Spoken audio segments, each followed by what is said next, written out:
ध्यान दे, यह स्तोत्र पूर्ण श्रद्धा एवं आपका समय मांगता है।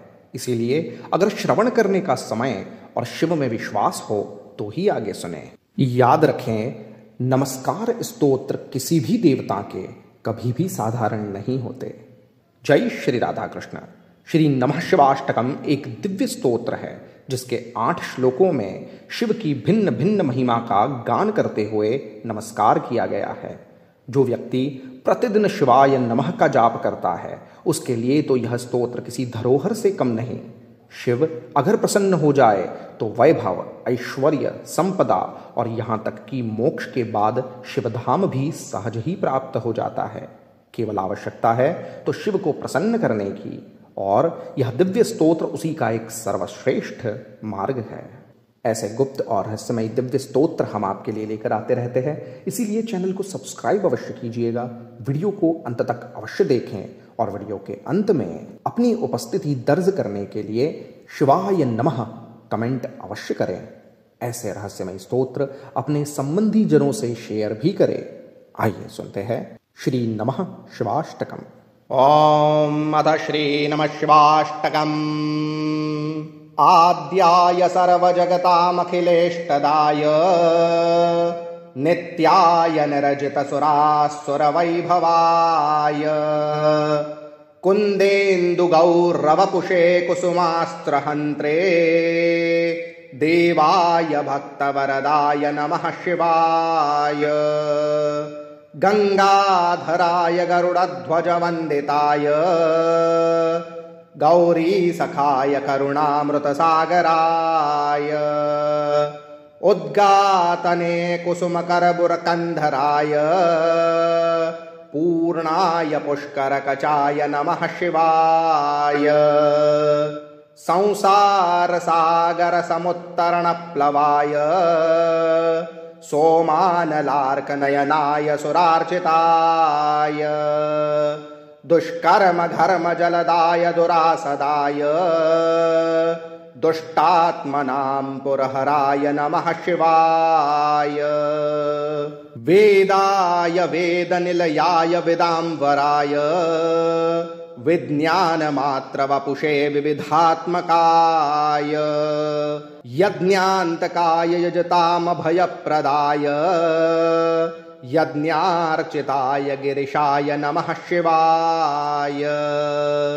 यन्नाम जन्तुरवशोऽपि गृणन् कदाचित् यामीं न याति भयदामिह यातनालिम् तस्मै जरामरणजन्मभयातिगाय गन्धर्वगीतयशसेस्तु नमः शिवाय।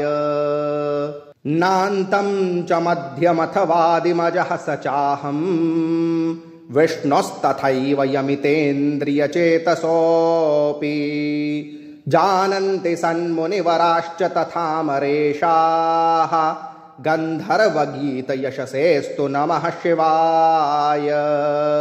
भूतेश्वराय भुजगेन्द्रविभूषणाय भूतेत्रयाय भुवनाधिपवन्दिताय पीताम्बरप्रियसखाय पिनाकदोष्णे नानाविचित्रगतयेस्तु नमः शिवाय। रुद्राय भद्रचरिताय महोक्षगाय शूलाभयानि मृगचर्मपराङ्कुशाय पादानतार्तिदलनाय पलाशिहन्त्रे मृत्युञ्जयाय विजयाय नमः शिवाय।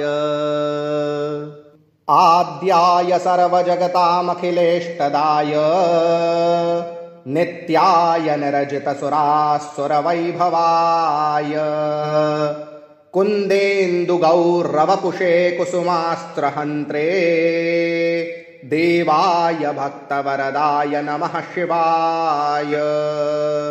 गंगाधराय गरुडध्वजवन्दिताय गौरीसखाय करुणामृतसागराय उद्गातने कुसुमकरबुरकन्धराय पूर्णाय पुष्करकचाय नमः शिवाय संसारसागरसमुत्तरणप्लवाय सोमानलार्कनयनाय सुरार्चिताय दुष्कर्मघर्मजलदाय दुरासदाय दुष्टात्मनां पुरहराय नमः शिवाय वेदाय वेदनिलयाय विदाम्बराय विज्ञानमात्रवपुषे विविधात्मकाय यज्ञान्तकाय यजतामभयप्रदाय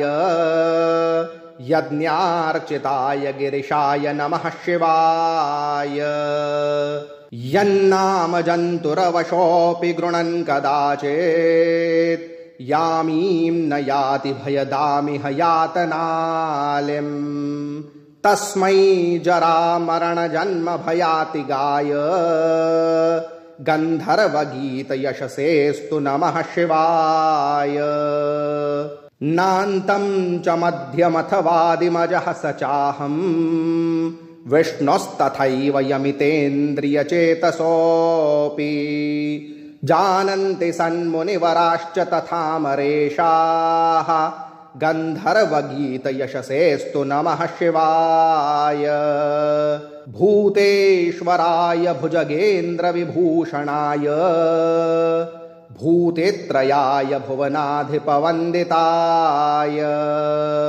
पीताम्बरप्रियसखाय पिनाकदोष्णे नानाविचित्रगतयेस्तु नमः शिवाय रुद्राय भद्रचरिताय महोक्षगाय शूलाभयानि मृगचर्मपराङ्कुशाय पादानतार्तिदलनाय पलाशिहन्त्रे मृत्युञ्जयाय विजयाय नमः शिवाय आद्याय सर्वजगतामखिलेष्टदाय नित्याय निरजितसुरासुरवैभवाय कुन्देन्दुगौरवपुषे कुसुमास्त्रहन्त्रे देवाय भक्तवरदाय नमः शिवाय गंगाधराय गरुडध्वजवन्दिताय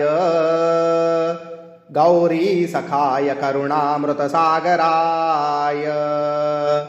उद्गातने कुसुमकरबुरकन्धराय पूर्णाय पुष्करकचाय नमः शिवाय संसारसागरसमुत्तरणप्लवाय सोमानलार्कनयनाय सुरार्चिताय दुष्कर्मघर्मजलदाय दुरासदाय दुष्टात्मनां पुरहराय नमः शिवाय वेदाय वेदनिलयाय विदाम्बराय विज्ञानमात्रवपुषे विविधात्मकाय यज्ञान्तकाय यजतामभयप्रदाय यज्ञार्चिताय गिरिशाय नमः शिवाय यन्नामजन्तुरवशोऽपि गृणन् कदाचित्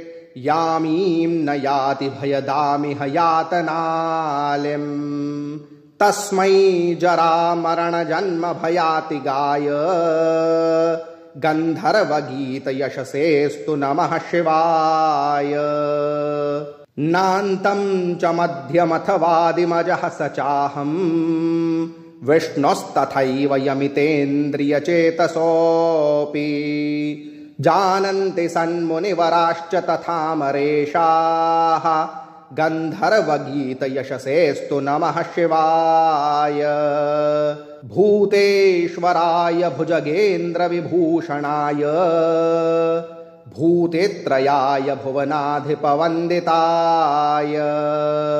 पीताम्बरप्रियसखाय पिनाकदोष्णे नानाविचित्रगतयेस्तु नमः शिवाय रुद्राय भद्रचरिताय महोक्षगाय शूलाभयानि मृगचर्मपराङ्कुशाय पादानतार्तिदलनाय पलाशिहन्त्रे मृत्युञ्जयाय विजयाय नमः शिवाय। ॐ श्री नमः शिवाष्टकम्।